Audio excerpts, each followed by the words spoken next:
स्कूलों को जो नुकसान हुआ है उसमें 1057 आपने संख्या बताई है, ये पूरे प्रदेश की है। और बहुत सारे स्कूल इसमें ऐसे हैं जो पूर्ण रूप से नष्ट हो गए हैं। वहाँ पर बच्चों को बैठने की, अपनी पढ़ाई करने की दृष्टि से बहुत बड़ा उनके सामने एक संकट है। जब स्कूल ही नहीं रहा तो बच्चे कहाँ पढ़ रहे हैं। और दूसरी एक कैटेगरी ऐसी है कि जो भवन डैमेज हुए हैं, पार्शियली डैमेज हुए हैं, और क्या वहाँ पर बच्चों को ऐसे हालात में बिठाना उचित होगा जब वो भवन जो है वो एक तरह का डैमेज इस तरह से हुआ, कभी भी गिर सकता है और बड़ा हादसा हो सकता है। ऐसे एक नहीं अनेकों स्थानों पर इस प्रकार की परिस्थिति है। अगर मैं कहूं तो मेरे ही विधानसभा क्षेत्र में ऐसे बहुत सारे स्कूल हैं। कुछ स्कूल तो पूर्ण रूप से नष्ट हो गए, वो पूरा का पूरा स्कूल चला गया, और कुछ स्कूल ऐसे हैं जहां पर वो पार्शियली डैमेज हुए हैं। कुछ को तो रिपेयर किया जा सकता है जहां संभावना है, लेकिन कुछ को रिपेयर करने की स्थिति में भी नहीं है।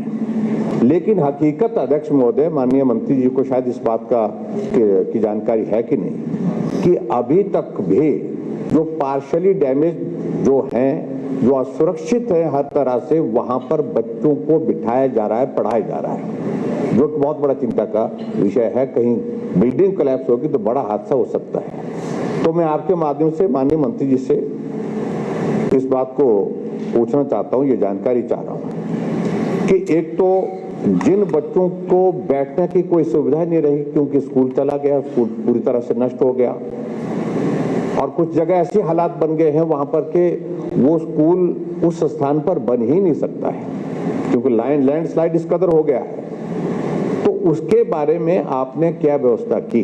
कितने प्रदेश में, अपने प्रदेश में कितने स्कूल ऐसे हैं जो पूर्ण रूप से नष्ट हो गए हैं, और वहां पर बच्चों को पढ़ाने की क्या व्यवस्था आपने की है?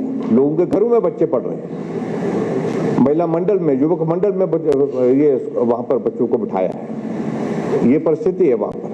तो क्या वहां पर प्राथमिकता के आधार पर आप पैसा जो है वो तुरंत देने की कोशिश करेंगे? हमने डिप्टी कमिश्नर से जब बात करते हैं तो वो कहते पैसा नहीं है। दूसरा जो पार्शियली डैमेज, और जिसको उसका ऑडिट आपने किया है क्या, कि वो किस स्थिति में, अगर बैठने के लायक रिपेयर करके वो स्थिति बनती है तो वो सोचा जा सकता है, वो किया जा सकता है।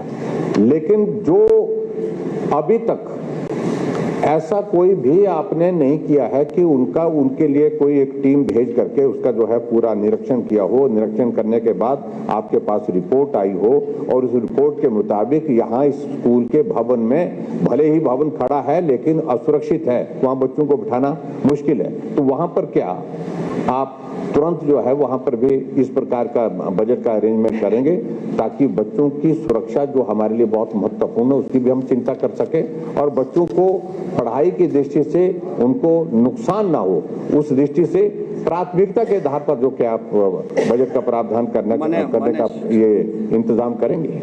हमसे जुड़े रहने के लिए हमारे YouTube चैनल को सब्सक्राइब करें और नई वीडियो की नोटिफिकेशन के लिए बेल आइकॉन को दबाएं। अगर आप ये वीडियो Facebook पर देख रहे हैं तो लाइक जरूर करें और ज्यादा से ज्यादा शेयर करें। इसी तरह के और भी अपडेट्स के लिए फॉलो करें हमारा Instagram पेज himachal.kesri।